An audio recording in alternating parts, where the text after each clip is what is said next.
Hello everyone, in this video, I'll be translating and summarizing the latest Urdu broadcast by Moeed Pirzada to make it accessible for our English-speaking audience. Let's go through the key developments and insights in Moeed Pirzada's words. Looking at the drama and interesting developments in Pakistani politics over the last 24 hours, I feel once again like I am a bit of a political fortune teller.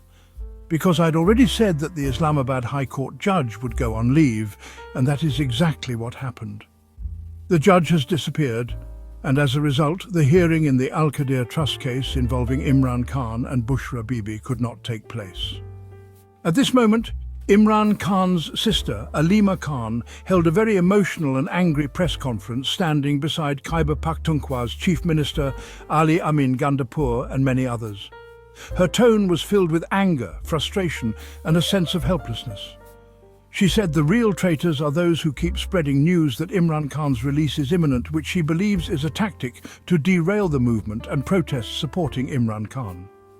For the first time, Pakistan Tehreek-e-Insaf, or PTI, has openly supported the June 14th protests happening in America.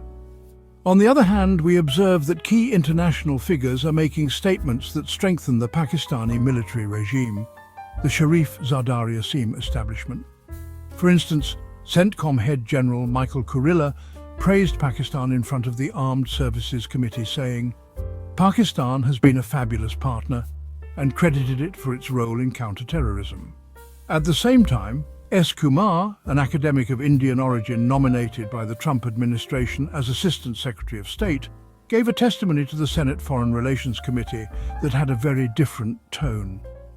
Also, when India's Foreign Minister S. Jaishankar spoke alongside the EU's foreign policy head about terrorism and Pakistan, you could sense confusion in India's foreign policy toward Pakistan. All these factors are expanding the space for Pakistan's foreign policy and the current regime. The protests in the US have spread from California to other cities. And well, Elon Musk today publicly regretted a tweet he had made about Donald Trump, saying he went too far. I'll present a quick analysis of all this, but first, let me remind you, if you haven't subscribed to this YouTube channel, do it now. Hit the bell icon, enable all notifications, and check out the WhatsApp channel I've created to stay connected with you. Its link is in the description and the pinned tweet.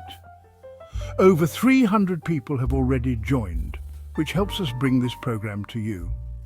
Now moving to the Islamabad High Court press talk, Alima Khan, Imran Khan's sister, was there along with Chief Minister Ali Amin Gandapur and Salman Safdar, who stood quietly. Barrister Salman Safdar, whom I've mentioned before in my vlogs, has often said that courts can't act independently. Courts function only when they receive support from society. Without that, even in the United States, courts can become weak. Today, Trump's administration is pressuring courts over immigration issues. This is a broader topic. But coming back, as you've heard, the Islamabad High Court judge went on leave and the hearing couldn't take place. The court said it was too busy to even set the next date for hearing Imran Khan and Bushra Bibi's appeal. The previous expectation of a June 18th date was cancelled. Only after heavy pressure and a sit-in protest did Alima Khan and her team secure a June 26th hearing date. In the press conference, Alima expressed a mix of frustration, helplessness and anger, saying, "The real traitors are those who keep announcing that Imran Khan's release is possible very soon." This, she claimed, was a deliberate attempt to weaken the protest movement. Now just think about which journalists and PTI leaders recently spread such news. Among them was Barrister Ali Gohar, the acting chairman, whose statement led to several Indian newspapers publishing headlines that Imran Khan would be released on June 11th, 2025. Then journalist Matula Yan asked, if Dr. Shahbaz Gill and others have called for protests in the US on behalf of PTI, does PTI officially support these protests? There had been a fake video circulating, falsely claiming that Barrister Gohar was calling for protests on June 14th. Later, Gohar clarified that he didn't say that or that the video wasn't his. So the question was, if Barrister Gohar doesn't support the protest, does PTI? At this point, Alima Khan hesitated. Instead of giving a clear yes or no, she said, "People in the US have the freedom to protest. People are protesting in Los Angeles." She didn't give a categorical answer. Then Ali Amin Gandapur stepped in and clearly stated, "Yes, we support this protest." When asked again about Gohar's position, both Alima and Gandapur replied, "Imran Khan is the real chairman." Thus, PTI has now openly supported the June 14th protest. Alima's momentary hesitation wasn't just her own. It really reflects the confusion within PTI and the broader Pakistani mindset, which suffers from political, mental and intellectual underdevelopment. There's a popular narrative in Pakistan that says if you protest abroad, it will help the enemy, that if you speak against the army chief, you might be seen as conspiring with foreign powers. This is, honestly, a symptom of a mentally stagnant nation. Protests don't weaken nations. Protests for democracy are a positive feature. Now, Ali Amin Gandapur strongly supported Alima, but one can imagine what happened to him afterwards. The messages, the calls, the reprimands. I don't think he was supposed to support her that strongly. The importance of the June 14th protest in Washington has now increased tremendously. Washington, along with Maryland and Virginia, the tri-state area, has a large, affluent Pakistani community. If PTI organizes a major protest and draws in several thousand people, like it did once in New York, this could send a powerful message to the Trump administration, American Congress, and US media. The message would be, Pakistani Americans strongly oppose President Trump's embrace of Pakistan's military dictator General Asim Munir. But for that, the organizers of this protest need to think outside the box. If it's just a traditional protest with people holding signs and chanting angry slogans, will that be enough? It will be more effective, or it will become more effective, if its organizers think outside the box. As I've heard that some people are already thinking that there should be music here, there should be drums in a European-American style. People should wear colorful and diverse clothes. Their placards should be very interesting. Some people may have their mouths covered, mouths shut. They may be chained. To show the kind of life people are living in Pakistan right now, how their human rights and freedom of expression are being suppressed. If people are seen lying down on the roads, binding themselves, as we've seen in protests in Europe and the US, then it will have a bigger impact. And if some Pakistani manages to get a story published in the New York Times or Washington Post about how a large number of Pakistanis gathered here, then that too depends on how many people gather. If there is a large turnout, it will have a moral impact on the Trump administration, on Pakistan's military, on General Asim Munir, and even on the US Congress. Now, it's also necessary to look at the other side. Because analysis must be brutal, we need to see what's happening from the other side. The head of US Central Command, General Michael Kurilla, was seen openly supporting the Pakistani military during a testimony before the Armed Services Committee of the US House of Representatives. He said that Pakistan has been a phenomenal support, has played an exceptional role against terrorism. Michael Kurilla, the outgoing head of CENTCOM, is being replaced by someone named Brad, Vice Admiral Brad something, who is nominated to be promoted to Admiral. Only his confirmation remains. But currently, Kurilla still heads CENTCOM. Indian media outlet CNBC claims that General Asim Munir has been invited by CENTCOM to participate in a military parade. However, we don't have details on who else has been invited. Michael Kurilla informed the House Armed Services Committee that it was General Asim Munir himself who messaged that he had captured Sharifullah and was ready to extradite him. Emphasis was on "I have caught him." Not that the Pakistani government did it, but that the Pakistani military did it. Kurilla also stated that they had provided limited intelligence to Pakistan, but even then, Pakistan had significant success against ISIS-Khorasan. They captured 5 members and dealt heavy damage to their activities. Kurilla emphasized to the committee that ISIS-Khorasan is a global threat, having carried out attacks in Moscow and Iran. Here arises the interesting question. Is ISIS-Khorasan truly a non-state entity, as we are told? Or is there someone behind them supporting them? Because we've seen that many groups in Syria were initially said to be non-state actors, but later it turned out state actors were behind them. I used to say on Pakistani TV as well that these aren't non-state actors. States are behind them.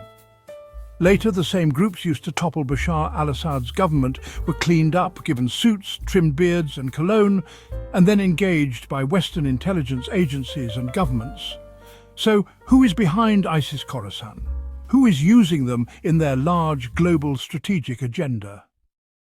I'll leave that to your imagination. Now, coming to the second briefing, testimony before the Senate Foreign Relations Committee by S. Kumar, an Indian origin academic who was also part of the Trump administration.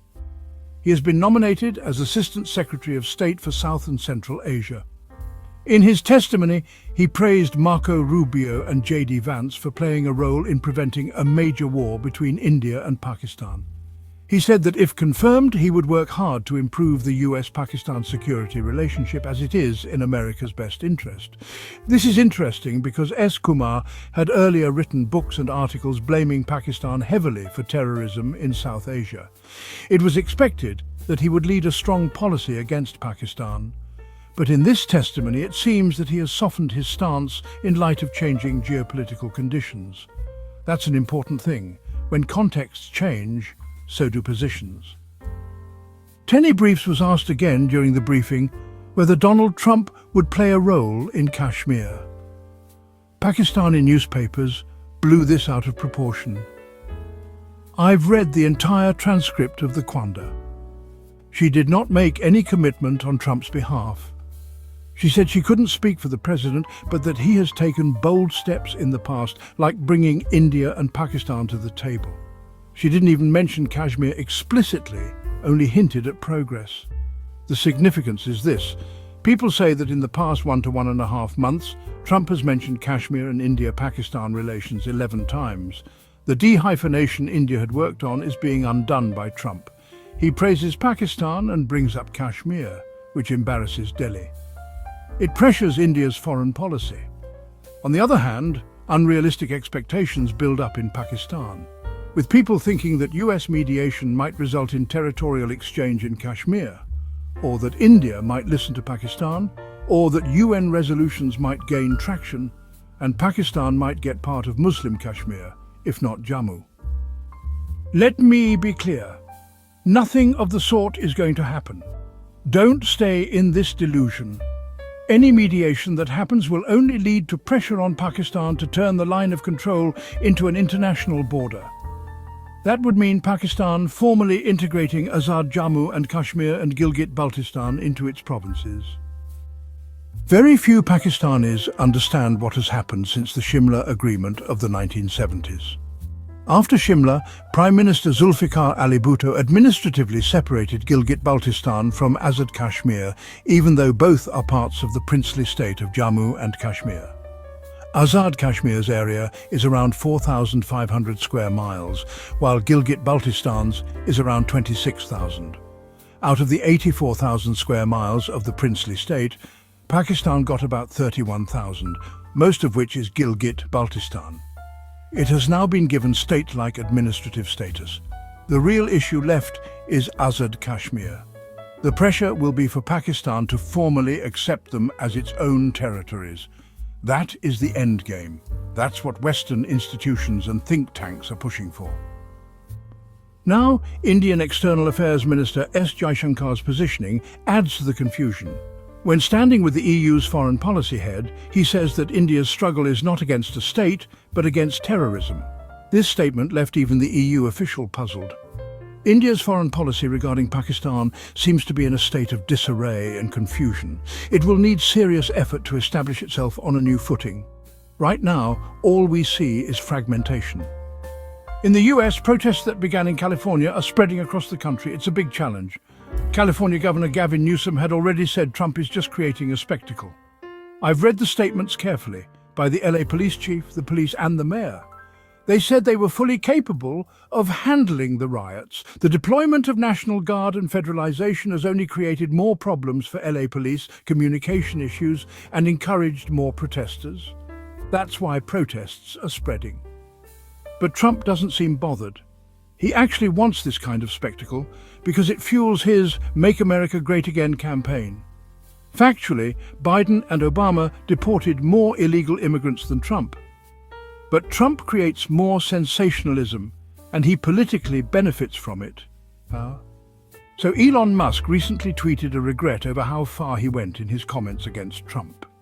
This is, well, rather interesting because the New York Times claimed, based on White House sources, that Musk had been in talks with White House Chief of Staff Susie Wiles and VP Pick J.D. Vance, trying to reconcile with Trump.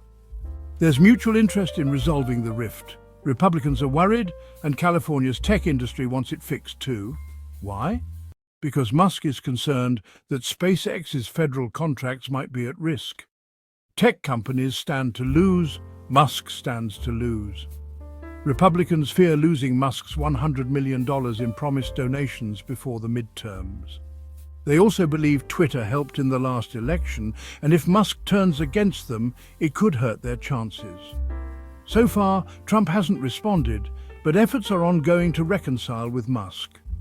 After those conversations, Musk deleted tweets accusing Trump of being linked to Epstein or Weinstein files. That wraps up our translation of Moeed Pirzada's video. I hope this English version helped you understand his message better. Please like, share and subscribe to Awami Lens to help our community grow. Don't forget to leave a comment below and let me know what you thought of this effort.